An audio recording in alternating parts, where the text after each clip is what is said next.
Hello guys, welcome to my YouTube channel Shiva learning point. तो दोस्तों बताइए, आप सबकी सीटेट की तैयारी कैसे चल रही है। और अब तो बहुत सारे टीचिंग एग्जाम के फॉर्म निकले हुए हैं, जैसे EMRS का हो गया, चंडीगढ़ टीचर का हो गया, ठीक है। और हरियाणा टीचरों की भी भर्ती चली हुई है भाई। तो जो ये टीचिंग एग्जाम के लिए जो इम्पोर्टेंट पॉइंट है भाई, मैं आपको वो करवा रही हूँ। तो आपको पता है कि अगर टीचिंग लाइन की आप तैयारी कर रहे हो तो शिक्षा नीतियां तो पक्का एग्जाम में पूछी जानी है, ठीक है। अब देखो भाई, ये शिक्षा नीति है, राष्ट्रीय शिक्षा नीति 2020। इसको आप कैसे याद करोगे? आज तक आप कैसे करते आए हो? रट के इनके इसके पॉइंट को रट लिया, ठीक है। पर आप भाई बस रटना बंद कर दो। अब आपको बिल्कुल रटना नहीं है, आप जो पढ़ोगे वो आपको याद होगा, ठीक है। मैं आपको एक स्टोरी के माध्यम से राष्ट्रीय शिक्षा नीति 2020 याद करवाऊंगी, ठीक है भाई। आइए स्टार्ट करते हैं। तो भाई देखो, ये है डॉक्टर कस्तूरी रंगन, ठीक है। ये जो मैंने इंसान बनाया हुआ है, इसको याद रखना है। कौन है ये है डॉक्टर कस्तूरी रंगन सर, ठीक है भाई, डॉक्टर कस्तूरी रंगन सर। तो ये क्या है भाई, ये जब छोटे थे ना, ये मतलब जब ये छोटे थे, इनके पेरेंट्स ने इनका दाखिला करवाया स्कूल में। तो भाई ये बेचारे थे मंद बुद्धि।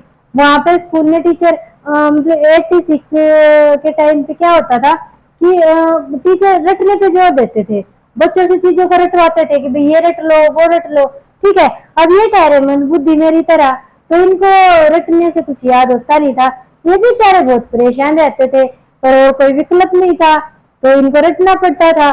फिर उन्होंने क्या सोचा कि जब मैं बड़ा हो जाऊंगा ना, इसी प्रणाली को खत्म करूंगा, मैं रटने को ही खत्म कर दूंगा, ठीक है। फिर जब ये बड़े हुए तो इन्होंने इसरो ज्वाइन किया स्टार्टिंग में। पर फिर इनको अपना गोल याद आया कि भाई जब मैं छोटा सा था, मैं कितना परेशान किया था टीचर ने, और मैंने ये सोचा था जब मैं बड़ा हो जाऊंगा तो मैं ये सारी प्रणाली चेंज कर दूंगा। तो इन्होंने इसरो से चेंज करके ये शिक्षा के क्षेत्र में आ गए, ठीक है। और ये नई शिक्षा नीति जो आई 2020 में, उसके अध्यक्ष बने, ठीक है भाई। तो राष्ट्रीय शिक्षा नीति 2020 के अध्यक्ष कौन है? डॉक्टर कस्तूरी रंगन सर। ये वाले इंसान है भाई, डॉक्टर कस्तूरी रंगन। राष्ट्रीय शिक्षा नीति NEP 2020 के अध्यक्ष कौन है? डॉक्टर कस्तूरी रंगन। कौन है भाई? डॉक्टर कस्तूरी रंगन। ये याद कर लेना, एग्जामिनर पूछ सकता है। उसके बाद क्या है भाई, ये अध्यक्ष बन गए। फिर इन्होंने मतलब कि शिक्षा नीति बनाई, नई शिक्षा नीति 2020 में बनाई, ठीक है। फिर इन्होंने ये सोचा कि अरे वाह, मैंने तो बहुत बड़ा काम किया है, मैंने नई शिक्षा नीति बना दी। फिर कोई थी मेरे जैसी इनकी फ्रेंड, तो उसने बताया कि अरे पागल इंसान, तूने ये पहले थोड़ी ना बनाई है, इससे पहले तो 2 नीति और भी बन चुकी हैं, 2 राष्ट्रीय शिक्षा नीति और भी आ चुकी हैं, और तुम्हारी तो ये कौन सी शिक्षा नीति है? तीसरी। तो राष्ट्रीय शिक्षा नीति 2020 कौन सी थी? तीसरी। उससे पहले कब आई थी? फर्स्ट वाली आई थी, कब आई थी? 1968 में। जो पहली थी, पहली शिक्षा नीति, राष्ट्रीय शिक्षा नीति आई थी 1968 में। और दूसरी कब आई भाई? इसका अपोजिट कर दो, 1986 में। इसका अपोजिट हो जाएगा, 1986 में आई थी, ठीक है भाई। तो इसकी फ्रेंड ने इसको बताया कि नहीं, तुमने पहले नहीं थोड़ी ना इतना बड़ा काम किया है, तुमसे पहले तो 2 इंसानों ने और ये नीति ला चुके हैं, और तुम्हारी तो तीसरी है। फिर इन्होंने सोचा चल कोई नहीं, मैंने बनाई तो है ना, कोई नहीं, ये आगे स्टार्ट करते हैं। फिर इन्होंने मतलब कि स्कूली व्यवस्था पे ध्यान दिया कि स्कूली व्यवस्था कैसी होनी चाहिए। इनका एडमिशन पेरेंट्स ने करवाया था 6 साल की एज में, ठीक है। तब तक इनका माइंड भी काफी डेवलप हो चुका था, और मतलब कि ये काफी बड़े हो चुके थे, इनको क्लास में जाने में थोड़ी शर्म आई, ठीक है। तो इन्होंने अपनी शिक्षा नीति जब बनाई तो याद किया कि भाई मेरे साथ ऐसा हुआ था, मैं ऐसा नहीं होने दूंगा, ठीक है।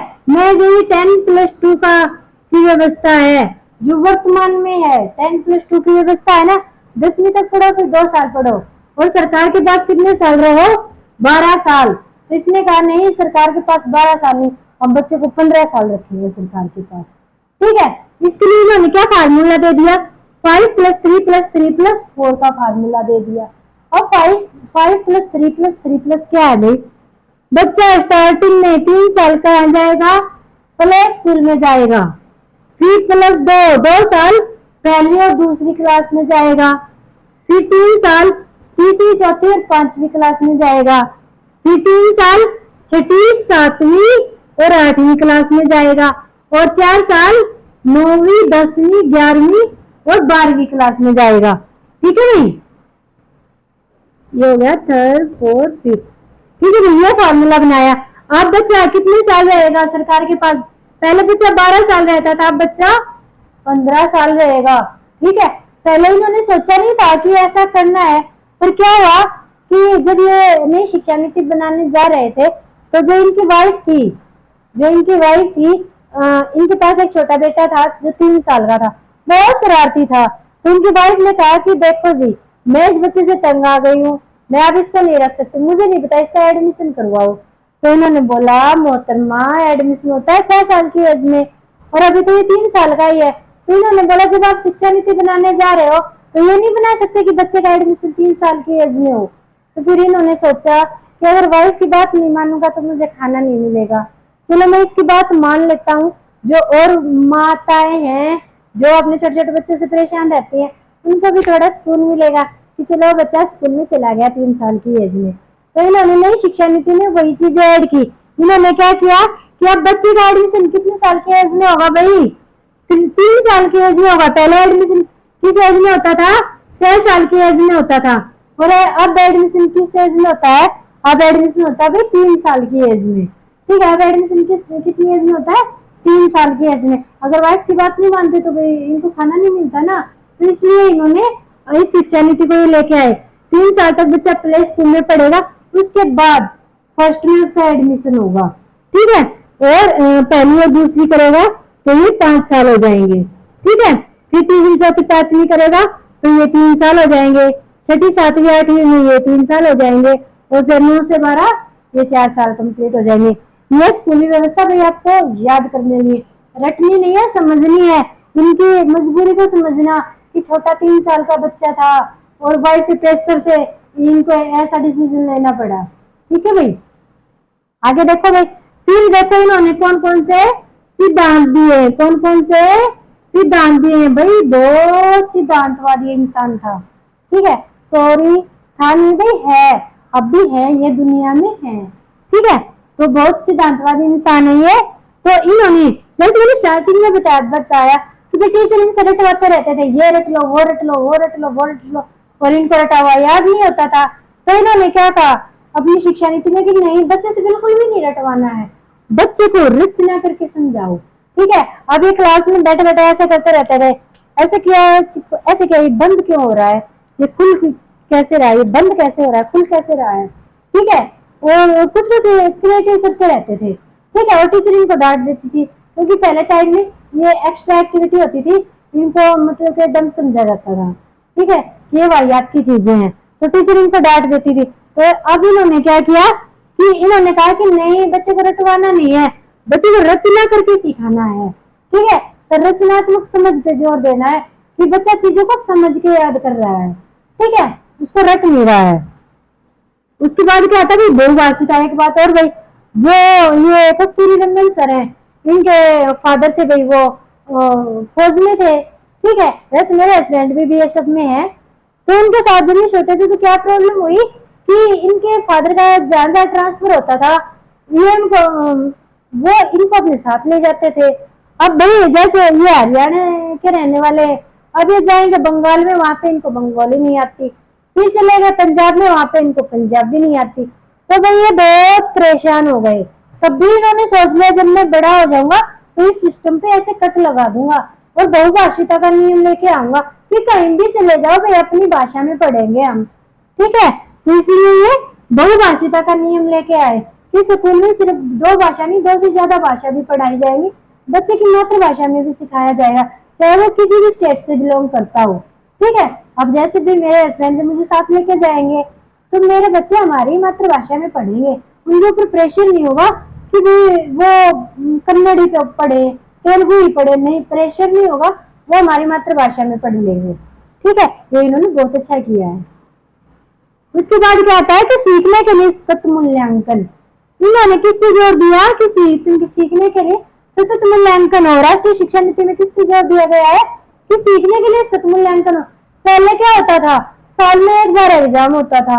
अब बच्चे करते रहो भाई, उसकी तैयारी करते रहो करते रहो करते रहो, साल में जाके एग्जाम होता था। इन्होंने कहा नहीं भाई, मैं परेशान हो जाता हूँ इस चीज से, ठीक है, साल के लास्ट तक हम पढ़ते रहो पढ़ते रहो पढ़ते रहो, फिर लास्ट में एक एग्जाम दो। तो इन्होंने कहा कि बच्चे का मूल्यांकन साथ के साथ हो, डेली टेस्ट हो, वीकली टेस्ट हो, मंथली टेस्ट हो, 3 मंथ पे टेस्ट हो, 6 मंथ पे टेस्ट हो, ईयरली टेस्ट हो, इतने सारे टेस्ट होता है कि बच्चे का मूल्यांकन साथ साथ होता रहे। बच्चा कितना सीख रहा है, टीचर कितना सिखा रही है उसको, ठीक है। तो नई शिक्षा नीति में किस पे जोर दिया भाई, सीखने के लिए सतत मूल्यांकन पे। उसके बाद आती है परख केंद्र की स्थापना। परख केंद्र ये याद कर लेना भाई, प्रीवियस ईयर में शायद DSS में पूछा गया था कि परख केंद्र की स्थापना क्यों की गई है।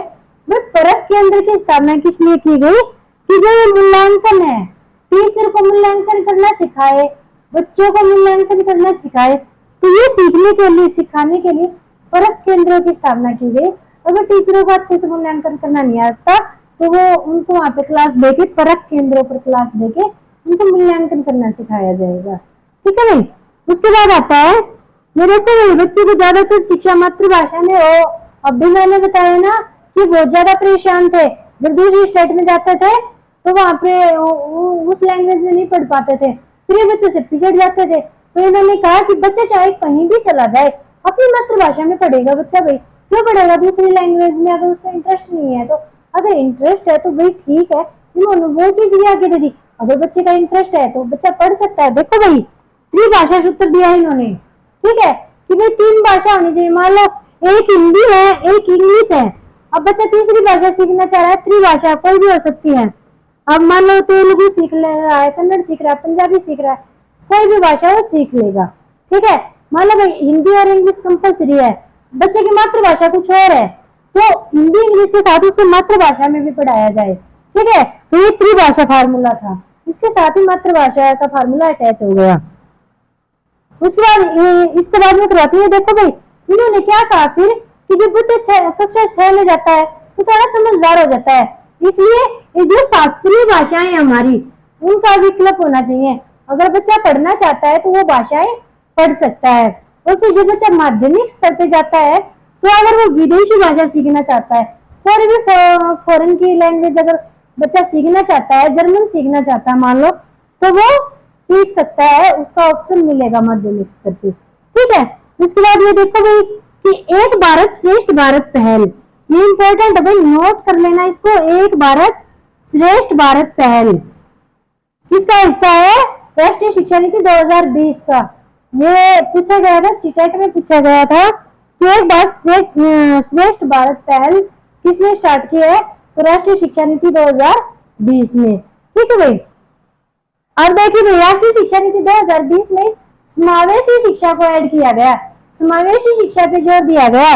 अब ये समावेशी शिक्षा होती क्या है, क्या होती है भाई, समावेशी शिक्षा का मतलब है कि सबका विकास साथ हो, सब साथ में पढ़े, सबका विकास साथ हो, ठीक है भाई। और देखो भाई समावेशी शिक्षा में इन्होंने क्या कहा कि जो क्लास 6 है ना, वहीं से बच्चे को व्यावसायिक शिक्षा स्टार्ट कर दो। व्यावसायिक शिक्षा का मतलब क्या है कि भाई अब आप प्रेजेंट में देखो, अगर किसी ने BA कर रखी है ना, वो इंसान मजदूरी नहीं करेगा, उसको बहुत शर्म आएगी, वो कहेगा अच्छा मैंने BA कर रखी है, मैं इतना पढ़ा हुआ हूँ, मैं तसले डूंगा क्या। अब जैसे किसी ने JBT कर रखी है, अगर JBT करने वाले को ये बोले कि बेटा सूट सिल ले कुछ तो कमाई हो जाएगी, वो बोलेगी अच्छा मैंने JBT कर रखी है, सूट सिलने के लिए थोड़ी ना किया है।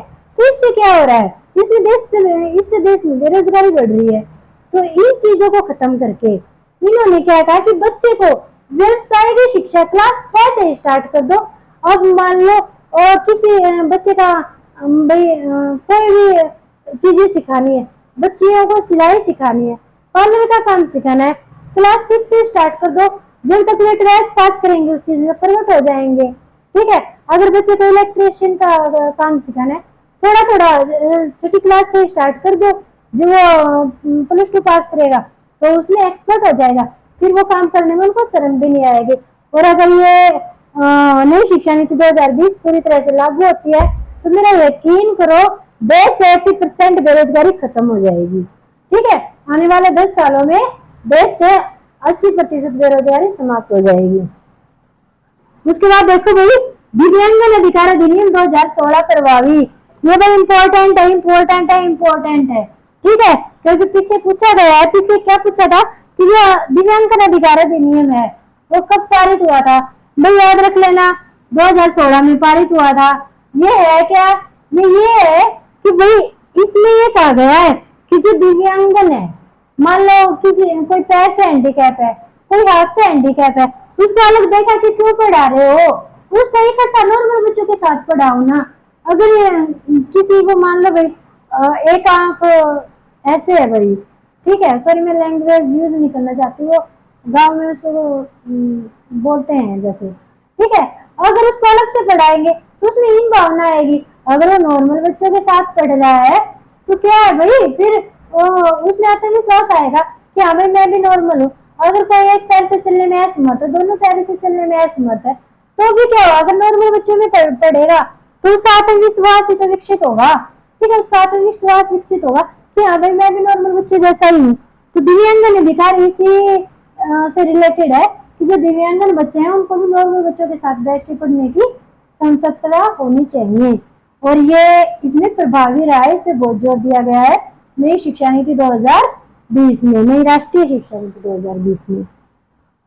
उसके बाद आता है कि पाठ्यक्रम में आलोचनात्मक चिंतन और चर्चा विश्लेषण पर ध्यान केंद्रित किया गया। और जैसे मैंने बताया, रटने के बहुत खिलाफ थे भाई, और ये खोजी प्रवृत्ति के भी इंसान थे। ये कुछ खोज करते रहते थे। ठीक है, किसी किसी चीज पे चिंतन करते थे, सोचते रहते थे। तो इसी चीज पे इन्होंने जोर दिया शिक्षा नीति में। इन्होंने कहा कि बच्चे का रटना नहीं है, चिंतन पे जोर दो। सिर्फ पाठ्यक्रम ऐसा नहीं होना चाहिए कि पाठ्यक्रम करा दिया और बच्चों को रटवा दिया, नहीं। पाठ्यक्रम में खोज पर जोर दो, बच्चों की चर्चा करवाओ, विश्लेषण करना सिखाओ, ठीक है, और चिंतन करना सिखाओ, इन पे ध्यान केंद्रित करो।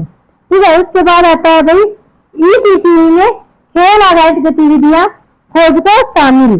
ठीक है, जो ईसीसी गतिविधियां हैं उसमें मतलब कि जैसे मैंने ये बताया ना कि पहले 3 साल तक बच्चे को प्ले स्कूल में भेज रहे हैं, तो वहां पे इन्होंने क्या कहा कि खोज आधारित गेम रखो भाई, कि बच्चा खुद से ही कुछ सीख जाए। ठीक है, बच्चे को 3 साल तक बुक मत पढ़ाओ, बगैर पेन कॉपी के स्कूल में भेजो, बच्चा खेल खेल में सीखेगा।